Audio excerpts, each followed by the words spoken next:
eu fiz parte do Conselho Jovem do Pacto Global da ONU, até recentemente, né? Isso era um dos assuntos que a gente estava sempre debatendo, porque o Conselho ele era muito formado por ativistas da internet, né? Por ativistas jovens da internet.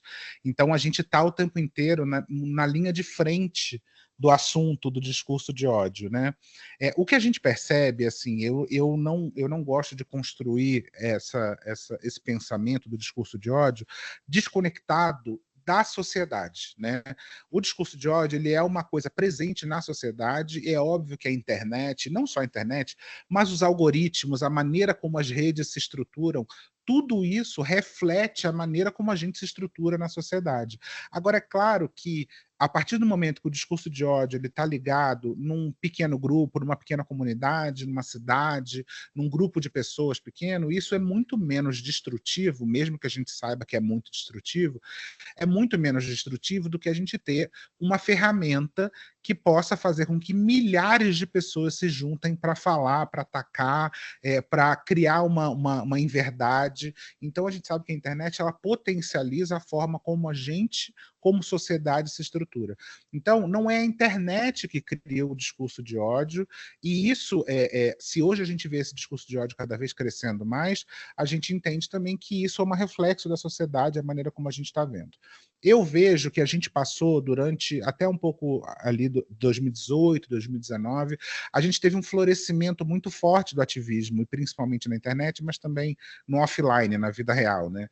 A gente teve um florescimento do ativismo muito forte e a gente teve avanços muito significativos. A gente, bem, uma das pautas que eu trabalhei durante muito tempo, que foi gordofobia, essa pauta era uma pauta que inexistia há 10 anos atrás e que hoje é uma pauta que, concordando ou discordando, as pessoas sabem o que quer dizer, as pessoas têm um mínimo de alguma noção de onde isso vem, por que isso acontece, mesmo que elas discordem, saiu do lugar da ignorância. Então, o feminismo é a mesma coisa, os direitos LGBTs é a mesma coisa, a questão da diversidade racial. Então, há pouquíssimo tempo atrás, a gente vê hoje, né, a gente tem casos aí fortes de pessoas famosas que há 10 anos atrás faziam coisas que hoje são cobradas, e a gente entende, é nessas horas que a gente percebe o quanto a gente evoluiu.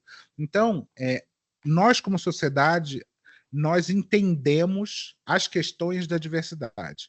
Hoje a gente está num segundo papo, que é isso vale ou não vale, até qual é o limite disso, até que ponto a gente pode fazer, é importante ter uma vaga afirmativa ou não é importante para a empresa ter diversidade ou não ter, mas até então a gente nem sabia que isso existia. Então, eu acho que esse passo não tem como a gente voltar atrás. O que eu percebo hoje, e isso eu acho que é uma questão assim, antropológica mesmo, acho que é uma questão da sociedade, é que toda vez que a gente tem uma onda muito forte, a gente tem uma ressaca em algum nível, e eu acho que a gente está um pouco nesse lugar da ressaca. A gente está numa resposta que é reacionária no sentido de que reage a esse estímulo, então a gente está nessa resposta reacionária de será que isso aqui passou do ponto? Será que a gente precisa ser tão diverso assim? Então, e é óbvio que a gente sabe que qualquer questão política, qualquer crise econômica, também faz as pessoas se tornarem um pouco mais conservadoras nos costumes, de alguma maneira, e isso acaba indo para um lugar da gente debater com mais rigidez o lugar da diversidade. Então, eu sinto que a questão do discurso de ódio ele vem desse lugar da percepção do grupo, da percepção de que eu preciso me defender de um mal externo que muitas vezes eu nem sei qual é, e aí acaba que esse mal externo acaba tomando a cara desses corpos que são dissidentes, então de corpos LGBTs, de corpos de outras religiões, ou de outras etnias, ou de outros países, né, de um imigrante, ou de uma pessoa negra, então a gente sempre acaba transformando os nossos medos em pessoas para que a gente possa materializar esse medo, né? Essa angústia que a gente sente o tempo inteiro. Então, isso acaba se tornando uma realidade na internet. A internet ainda tem essa questão que, em algum nível, somos pessoas que não estamos olhando um no olho do outro, a gente, em algum nível, somos anônimos na internet, mesmo que a gente saiba que não é, mas cria-se um pouco dessa bolha, né, dessa percepção de que a gente é anônimo na internet. Então isso tudo faz com que as pessoas acabem regurgitando um pouco desse lugar do discurso de ódio.